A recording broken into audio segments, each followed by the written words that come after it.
ಅಂಕಿತಾ ಬಸಪ್ಪ ಕೊನ್ನೂರ್ ಅಂತ. ಹೀಗಾಗಿ ರಾಜ್ಯಕ್ಕೆ ಪ್ರಥಮ ಸ್ಥಾನವನ್ನ ತೆಗೆದುಕೊಂಡು ಬಂದಿರುವಂತದ್ದು ತುಂಬಾನೇ ಖುಷಿಯಾದ ಸಂಗತಿ. ನಾನು 6th ಸ್ಟ್ಯಾಂಡರ್ಡ್ ಇಂದ 10th ಸ್ಟ್ಯಾಂಡರ್ಡ್ ವರೆಗೂ ಮೊರಾರ್ಜಿ ದೇಸಾಯಿ ವಸತಿ ಶಾಲೆ ಮೆಳಿಗೇರಿಯಲ್ಲಿ ಓದಿದ್ದು. ಮುಧೋಳ ತಾಲೂಕಿನಲ್ಲಿ ಸಮಾಜ ಕಲ್ಯಾಣ ಇಲಾಖೆ ಅಡಿಯಲ್ಲಿ ಬರುವಂತಹ ಶಾಲೆ. ನಾವೆಲ್ಲರೂ ಸರ್ಕಾರಿ ಶಾಲೆ ಅಂದ ತಕ್ಷಣ ಏನ್ ಅನ್ಕೋತೀವಿ, ಏನು ವ್ಯವಸ್ಥೆ ಇರೋದಿಲ್ಲ, ಆ ರೀತಿ ಏನು ಸರಿಯಾದ ವ್ಯವಸ್ಥೆ ಇರೋದಿಲ್ಲ, ಸರಿಯಾದ ಶಿಕ್ಷಕರ ಮಾರ್ಗದರ್ಶನ ಇರೋದಿಲ್ಲ ಅಂತಾನೆ ಜನಸಾಮಾನ್ಯರ ಮನಸ್ಸಿನಲ್ಲಿರುತ್ತೆ. ಆದ್ರೆ ಅದೆಲ್ಲ ತಪ್ಪು ಕಲ್ಪನೆ ಅಷ್ಟೇ ನಮ್ದು. ಕೇವಲ ನನಗ್ ಮಾತ್ರ ಅಲ್ಲ, ನಮ್ಮ ಇಡೀ ಶಾಲೆ ಎಲ್ಲ ಶಿಕ್ಷಕರ ವೃಂದಕ್ಕೂ ಸಹ, ಹಾಗೆ ನನ್ನ ಪಾಲಕರಿಗೂ ಸಹ, ಇಡೀ ಮನೆಯವರಿಗೂ ಸಹ, ಪೂರ್ತಿ ಇಡೀ ಗ್ರಾಮಕ್ಕೂ ಸಹ ತುಂಬಾನೇ ಖುಷಿಕರವಾದಂತಹ ಸಂಗತಿಯಾಗಿದೆ. ಅದೇ ರೀತಿಯಾಗಿ ಈ ಒಂದು ಸಾಧನೆಯನ್ನ ಮಾಡೋದಕ್ಕೆ ನನಗೆ ಪ್ರೇರೇಪಣೆಯನ್ನ ನಮ್ಮ ಪೂರ್ಣ ಶಿಕ್ಷಕರ ಪೂರ್ತಿ ವೃಂದ ನನಗೆ ಯಾವಾಗಲೂ ನನ್ನ ಜೊತೆಯಾಗಿದ್ದು, ನನಗೆ ಯಾವುದೇ ಸಮಸ್ಯೆ ಇದ್ರೂ ಕೂಡ ನನ್ನನ್ನ ಪ್ರತಿ ಕ್ಷಣದಲ್ಲಿ ಮೋಟಿವೇಟೆಡ್ ಆಗಿರೋ ತರ ನೋಡ್ಕೊಂಡು ಎಲ್ಲ ಸಮಸ್ಯೆಗಳನ್ನ ಬಗೆಹರಿಸಿ ನಾನು ಈ ಮಟ್ಟಕ್ಕೆ ಬರೋ ಹಾಗೆ ಅವರೇ ಕಾರಣೀಭೂತರಂತ ಹೇಳ್ಬೋದು. ನನ್ನ ಪಾಲಕರು ಸಹ ಎಲ್ಲ ಒಂದು ವಿಷಯಗಳಲ್ಲಿ ಸಪೋರ್ಟಿವ್ ಆಗಿದ್ರು.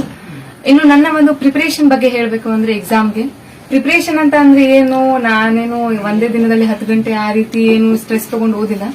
ಒಂದ್ ದಿನಕ್ಕೆ 3-4 ಗಂಟೆ ಮಾತ್ರ ಓದ್ತಿದ್ದೆ ಸೆಲ್ಫ್ ಸ್ಟಡಿ. ಅದನ್ನೇ ಡೈಲಿ ಫಾಲೋ ಮಾಡ್ತಿದ್ದೆ ಅಷ್ಟೇ. ಆಮೇಲೆ ಇನ್ನು ಕನ್ಸಿಸ್ಟೆನ್ಸಿ ಫಾಲೋ ಮಾಡೋದು ತುಂಬಾ ಇಂಪಾರ್ಟೆಂಟ್ ಆಗುತ್ತೆ. ಒಂದಿನ ಓದಿ ಇನ್ನೊಂದಿನ ಸುಮ್ಮನೆ ಕೂತ್ಕೊಳ್ಳೋದಕ್ಕಿಂತ ಪ್ರತಿದಿನಾನು ಆ ಒಂದು ಕನ್ಸಿಸ್ಟೆಂಟ್ ಆಗಿ ನಾವು ನಮ್ಮ ರೂಟೀನ್ ಅನ್ನ ಫಾಲೋ ಮಾಡ್ಕೊಳ್ಳೋದು ಇಂಪಾರ್ಟೆಂಟ್ ಆಗುತ್ತೆ. ಅದ್ರ ಜೊತೆಗೆ ನಮ್ಮ ಹೆಲ್ತ್ ಅನ್ನು ಕೂಡ ಸರಿಯಾಗಿ ಇಟ್ಕೊಳ್ಬೇಕು. ಇನ್ನು ಮುಂದಿನದಾಗಿ ನನ್ನ ಫ್ಯೂಚರ್ ಬಗ್ಗೆ ಹೇಳಬೇಕು ಅಂದ್ರೆ, ಈಗ PU ಸೈನ್ಸ್ ಮಾಡ್ಕೊಂಡು ಆಮೇಲೆ ಫ್ಯೂಚರ್ ಅಲ್ಲಿ IAS ಆಫೀಸರ್ ಆಗ್ಬೇಕು ಅಂತ ಅನ್ಕೊಂಡೆ.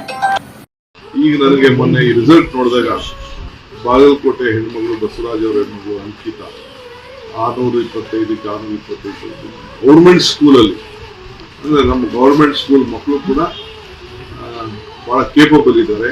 ಹೇ ಶಾರದೆ ದಯ ಪಾಲಿಸು, ಈ ಬಾಳನು ಬೆಳಕಾಗಿಸು.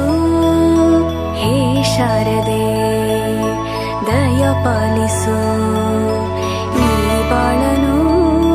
ನನ್ನ ವೈಯಕ್ತಿಕವಾಗಿ ನನ್ನ ಇದರಿಂದ ಆಕೆಗೆ ಮುಂದಿನ ಎಜುಕೇಶನ್ ದೃಷ್ಟಿ ಒಳ್ಳೇದಾಗಿ ಅಂತೇಳಿ ಒಂದು 5 ಲಕ್ಷ ರೂಪಾಯಿ ಕೂಡ ನಾನು ಆಕೆಗೆ ಡೊನೇಟ್ ಮಾಡಬೇಕು ಅಂತೇಳಿ ಗಿಫ್ಟ್ ಕೈ ಹಿಡಿದು ನಾವಾಡೋ ಪದ ಪದದಲ್ಲೂ ಸಂಚರಿಸು.